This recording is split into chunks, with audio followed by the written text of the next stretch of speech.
പിന്നെ കനകത്തിനെ മുത്തശ്ശി നവ്യനെ നോക്കാനായിട്ട് വീട്ടിലേക്ക് വിളിച്ചു നിർത്തുന്നുണ്ട്. കനകം ആവെന്ന് പറയുന്നുണ്ട് കേട്ടോ, ഞാനിവിടെ നിൽക്കുന്നില്ല, എനിക്ക് പോണം, ഗോവിന്ദേട്ടനെയും നന്ദുവിനെയും നോക്കേണ്ടതല്ലേ എന്നൊക്കെ പറയുമ്പോ ഗോവിന്ദൻ തന്നെ പറയാണ്, നീ ഇവിടെ നിൽക്ക്, അവിടുത്തെ കാര്യമൊക്കെ ഞാൻ അഡ്ജസ്റ്റ് ചെയ്തോളാമെന്ന് പറയുന്നുണ്ട്. നവ്യ മനസ്സിലോർക്കാണ്, ഈശ്വര ഇത്രയും നടന്ന ലക്ഷറി ഈ അമ്മ വന്നു കഴിഞ്ഞാല് എന്റെ എല്ലാ കള്ളത്തരങ്ങളും കണ്ടുപിടിക്കുമല്ലോ എന്നിങ്ങനെ നവ്യ മനസ്സിലോർക്കാണ്. ഇനി എന്താ ചെയ്യാ, അമ്മയോട് പോവാൻ പറയാനും പറ്റില്ലല്ലോ എന്നൊക്കെ ഓർത്ത് നവ്യ ഇങ്ങനെ നിൽക്കുകയാണ്. ഞാൻ ഗോവിന്ദേട്ടനെ യാത്രയാക്കിട്ട് വരാന്ന് പറഞ്ഞിട്ട് കനകം പുറത്തേക്ക് ഇറങ്ങുന്ന സമയത്ത് കനകം പറയാണ്, എന്താ ഗോവിന്ദേട്ട ഈ കാണിച്ചത്, പറ്റില്ല, എന്നെ കൂടെ കൂട്ടണം എന്ന് പറയാൻ വരായിരുന്നു എന്ന് ചോദിക്കുമ്പോൾ അത് ഞാൻ എങ്ങനെ പറയും, ആ അമ്മ അത്രയും നിർബന്ധിച്ച് നിൽക്കാൻ പറയുമ്പോൾ എനിക്കത് പറ്റില്ലെന്ന് പറഞ്ഞിട്ട് നിന്നെ കൂട്ടിക്കൊണ്ട് വരാൻ പറ്റുമോ, സാരില്ല, അവർ ആദ്യമായിട്ടൊരു കാര്യം പറഞ്ഞല്ലേ, നീ ഇവിടെ നിൽക്ക്, എന്തായാലും ഇത് നിന്റെ മകളുടെ വീട് കൂടിയാണല്ലോ എന്ന് ചോദിക്കുമ്പോൾ കനകം പറയാണ്, എല്ലാം പറഞ്ഞ ഗോവിന്ദേട്ടൻ തന്നെ ഇങ്ങനെയൊക്കെ പറയണം, ഗോവിന്ദേട്ടൻ അറിയാലോ നമ്മുടെ മക്കളുടെ രണ്ട് അമ്മായിമാർക്കും നമ്മളെ കണ്ണിന് കണ്ടുകൂടാ, അബിയുടെ അമ്മയ്ക്കാണല്ലോ നമ്മൾ കണ്ട വെറും പുറമ്പോക്കുകളെ പോലെയാ, ഇവിടെ ഞാൻ എങ്ങനെ നിൽക്കുമെന്നാ ഗോവിന്ദേട്ടൻ പറയുന്നേ, എനിക്ക് നമ്മുടെ വീടും ഗോവിന്ദേട്ടനും നന്ദമോളൊന്നും ഇല്ലാതെ നിൽക്കാൻ പറ്റില്ലെന്ന് അറിയില്ല എന്ന് ചോദിക്കുമ്പോൾ അതൊക്കെ പറ്റണം, നീ ഇവിടെ കുറച്ചു ദിവസം നിൽക്കുക, ഒരാഴ്ചത്തെ കേസല്ലേ ഉള്ളൂ എന്ന് പറയാണ്. ആ പിന്നെ കൊതുകടി കൊള്ളാതെ എ സിയിലൊക്കെ കിടന്ന് സുഖിച്ചു കിടക്കാലോ എന്ന് ഗോവിന്ദൻ പറയുമ്പോ ഒന്ന് പോവോ ഗോവിന്ദേട്ടാ, നിങ്ങളില്ലാതെ എനിക്ക് എന്ത് എൻജോയ്മെന്റാ ഉള്ളത് എന്നൊക്കെ ചോദിക്കാണ്. ഞാൻ വൈകിട്ട് വിളിക്കാമെന്ന് പറയുമ്പോ വിളിച്ചില്ലെങ്കിൽ ഞാൻ അങ്ങോട്ട് വിളിക്കുന്നൊക്കെ പറയാൻ കേട്ടോ രണ്ടുപേരുടെ.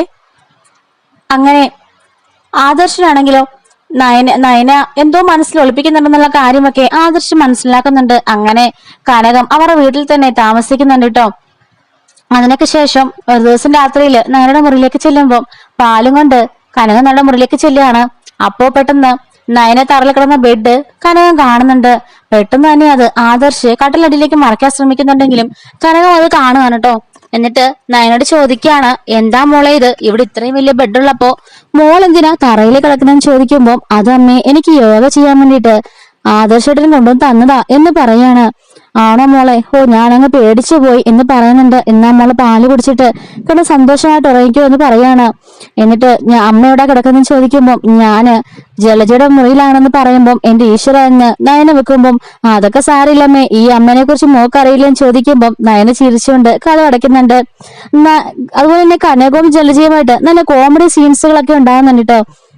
അങ്ങനെ നയനയാണെങ്കിൽ ആദർശിന്റെ അടുത്തേക്ക് പാലും കൊണ്ട് പോവാണ്. എന്നിട്ട് അമ്മ ചോദിച്ചു ഈ ബെഡ് എന്തിനാണെന്നുള്ളത് അമ്മയ്ക്ക് എന്തായാലും മനസ്സിലായിട്ടുണ്ട്, സംശയമായിട്ടുണ്ടെന്ന് പറയാണ്. അപ്പോഴേക്കും ആദർശ് പറയാണ്, ഇങ്ങനെയാണെന്നുണ്ടെങ്കിൽ മുത്തശ്ശനും മുത്തശ്ശിയും നന്നായിട്ട് സംശയിക്കുമല്ലോ എന്ന് ആദർശ് മനസ്സിലോർത്തിട്ട് നയനോട് പറയാണ്, നീ ഇന്ന് മുതൽ കട്ടിലയിൽ കിടന്നാൽ മതി എന്ന് പറയുമ്പോൾ നയന പറയാണ്, ഓ ഇല്ലില്ല, ഞാൻ ഇവിടെ കിടക്കുന്നില്ല, ഞാൻ എന്നത്തെ പോലെ തറയിൽ തന്നെ കിടന്നോളാം എന്ന് പറയാണ്. ആദർശ് പറയാണ്, ഞാൻ പറഞ്ഞാല് നീ എന്തെങ്കിലും അനുസരിക്കുന്നുണ്ടെങ്കിൽ ദയവ് ചെയ്ത് നീ കട്ടിലയിൽ കയറി കിടക്കുക എന്ന് പറയുന്നുണ്ട്. നയന പറയാണ്, ഇന്ന് മാത്രമാണോ അതോ എല്ലാ ദിവസവുമാണോ എന്ന് ചോദിക്കുമ്പോൾ ആദർശ് പറയാണ്, ഇന്ന് മുതൽ നീ ഇവിടെ തന്നെ കിടന്നാൽ മതി എന്ന് പറയുന്നുണ്ട് കേട്ടോ. അങ്ങനെ ആദർശ് നയനയും കൂടി ഒരു കട്ടിലിൽ ഒരുമിച്ച് കിടന്നുറങ്ങുന്നുണ്ട്.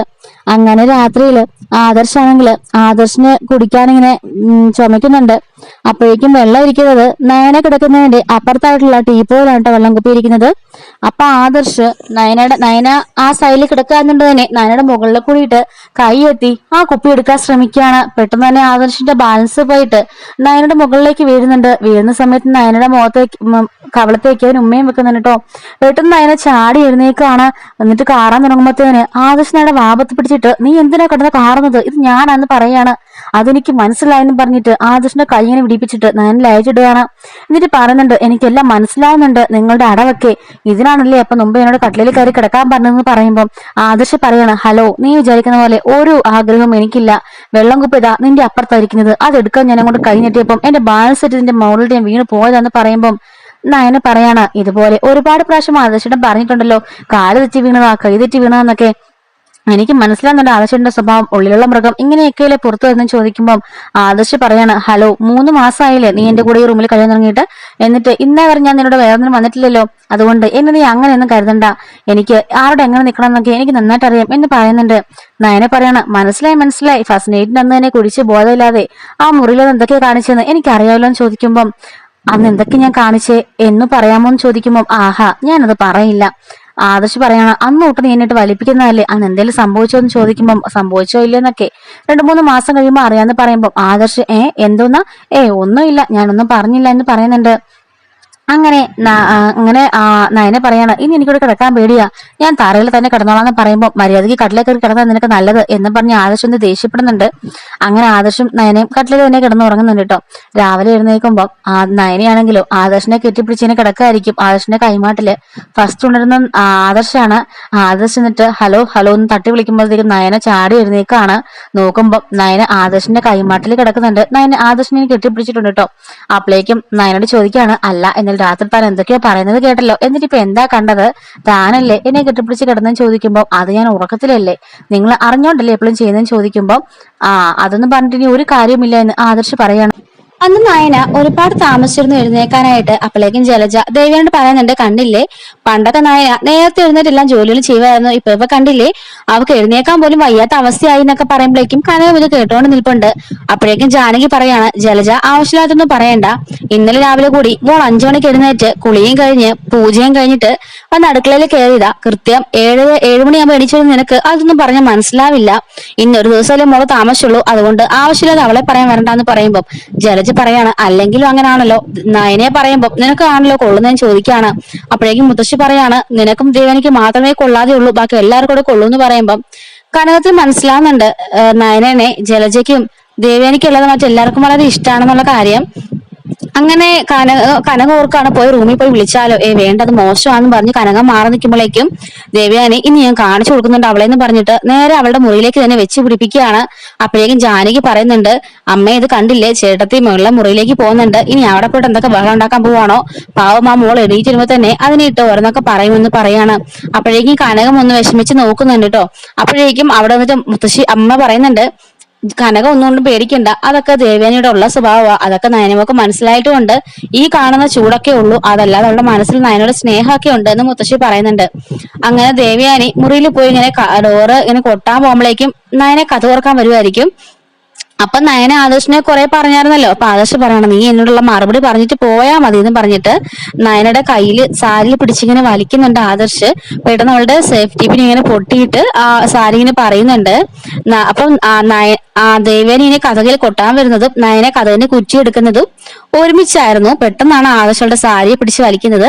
ആ സാരി പറിച്ച പ്രഷർ കൊണ്ട് നയന ഇങ്ങനെ ആദർശിന്റെ ദേഹത്തേക്ക് വീഴുമ്പോൾ ആദർശ് പെട്ടെന്ന് ഇങ്ങനെ അവളെ കെട്ടിപ്പിടിക്കുന്നുണ്ട്. അപ്പോഴേക്കും ഇതും കണ്ടുകൊണ്ടാണ് ദേവേനെ കഥ തുറക്കുന്നത്. പെട്ടെന്ന് ആദർശ് നയനെയും ഇങ്ങനെ ദേവേനെ കാണുന്നില്ല. ആദർശ് പറയണം, നീ എന്നോടുള്ള മറുപടി പറഞ്ഞിട്ട് പോയാൽ മതി, നീ എങ്ങോട്ടാ ഓടുന്നതെന്ന് ചോദിച്ചിട്ട് വീണ്ടും അവളെ ഇങ്ങനെ ചേർത്ത് പിടിക്കുകയാണ്. അപ്പൊ ദേവേന ഇത് കണ്ടുകൊണ്ട് നിൽക്കുകയാണ്.